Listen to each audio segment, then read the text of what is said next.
So you want to learn how to create trippy shakes just like this inside of After Effects? Well, I'm about to show you the most efficient and easiest way to do just that.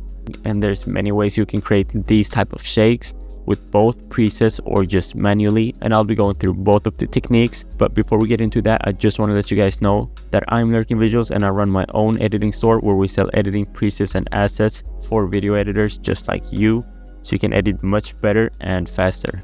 And we got presets for After Effects and Premiere Pro, but we also sell assets for all editing softwares. And if you're watching this before Christmas, then I'm actually running a huge buy one get one free sale, which means that if you add one pack to your cart, you'll get another one for completely free, which is a crazy deal that I don't run that often. So with that being said, go ahead and check it out for yourself, save some time and save your money, and let's get right into the tutorial. So right here I got a few different clips from this little Tony music video.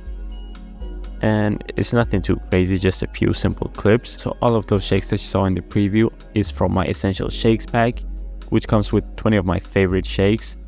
And we got a lot of trippy ones in there, but we also got some simple ones that you can use to just spice up all of your music videos. But I'll start off by cutting my adjustment layer in 4 different parts, so I can create 4 different shakes. And if you don't know how to create an adjustment layer, all you need to do is just right click, go to new, and create a new adjustment layer. And as you can see in here, this is the Essential Shakes pack. As you can see, we got 20 different shakes right there. But I won't be dragging on any presets for now because I'll be breaking down the first shake step by step. So what I'll do is add on an optics compensation, and this one I'll be turning up to like 130, somewhere around here, and then click reverse lens distortion, and I will get something like this. And with this optics compensation, I'll create a keyframe by pressing the stopwatch right there, and then go to the end of my clip and turn it down to 0. And I'll be messing with the graph for all of the effects later on, or actually I'll just do it now. So just press F9 on your keyboard to ease this keyframe, and go to value graph and create something that looks a little bit like this. So just fast in the beginning and then slows out throughout the clip. I can actually drag it up a little bit. I can get a smooth zoom like that. And that's decent for the first effect. And now for the second one, I'll add on a turbulent displays. And this effect gives, that's a sale, my boys. Quick plug, if you haven't checked out my store, go and do that. I'll bring the amount up to like 150 and the size around 150 as well. And you can tell we got some crazy look right here right now. But I'll be keyframing the amount, so press the stopwatch right there and then go to the end and turn it back to 0. And with this one, I'll also ease the keyframes and make a quick graph that looks just like the last one, but a little bit faster in the beginning. Like this, that's decent. And then with the next effect, which will be a distort chroma, and this will basically just enhance that kind of trippy look. So with the amount, I'll be turning it up to 0.7 and the blur length to 400. Let's do a lot right here. And this is what will kind of give that trippy look when the shake comes in. So let's keyframe the amount and the rotate warp direction. And let's go all the way to the end and turn down the amount to 0. And I'll turn up the rotate direction to 90. That way it will kind of be giving us some rotation while the shake is hitting, so it won't look as flat. But like always, easy is our keyframes. Select the first one and create a graph to look something like this, and then go to the next one. And actually I won't be messing with that one. Oh yeah, I forgot to mention that this effect is actually from the Sapphire plugin, so you'll need Sapphire to add this effect on. And if you don't have Sapphire and you're trying to do VFX, then I would highly recommend that you go and get it. But the next effect will be a shake, and once again I'll be using Sapphire for this one.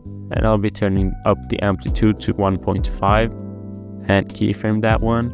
And let's turn up the frequency to 15 and turn on motion blur and make sure that you got reflect on. And for the X shake, I'll be turning it all the way down to 90. And the X shake is basically how much the shake is affecting the sides.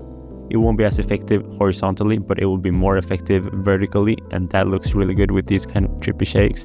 So that's the look that I will be going for. And I'll be keeping the X random frequency at 1, and let's turn up the X wave amplitude to 17 and turn up the wave frequency to 0.35. And for the Y shake, I kind of want to pump this up a lot, so let's turn it up to 350, and I'll turn up the Y random frequency to 1.2 and the Y wave amplitude to 36, and let's keep the wave frequency at 0.5.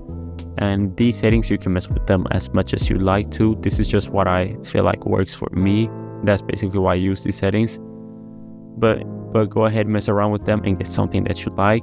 And let's press U on my keyboard so I can see all of my keyframes, and then go like halfway through the clip right here and turn down the amplitude to 0. And now if I play through, this is what we got. And that's cool, but it's a little bit too much, and the other effects isn't as visible as I want them to be.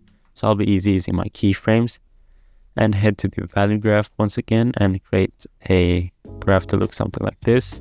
Once again, just to make sure that the momentum goes up right here at the beginning and then slows down throughout the clip, because that's the smoothest look for most of the effects in After Effects.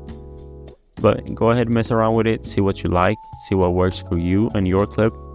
But I'll be going for something like this.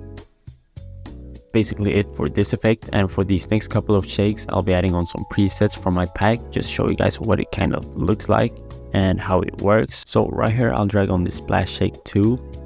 And for the next clip right here, I'll try on this subtle shake 2. And for the last scene right here, I'll drag on this warp wiggle. I'll just play the whole clip through and I'll show you guys what I got in just a couple of seconds.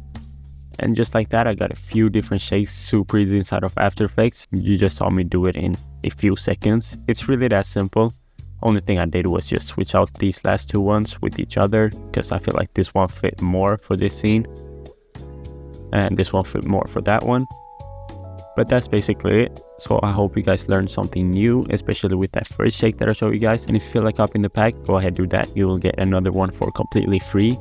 Like, it's one hell of a deal. But that's basically it for today. Thank you guys so much for watching. If you enjoyed these tutorials, make sure to leave a like and subscribe. And as always, I'll see you guys in the next one.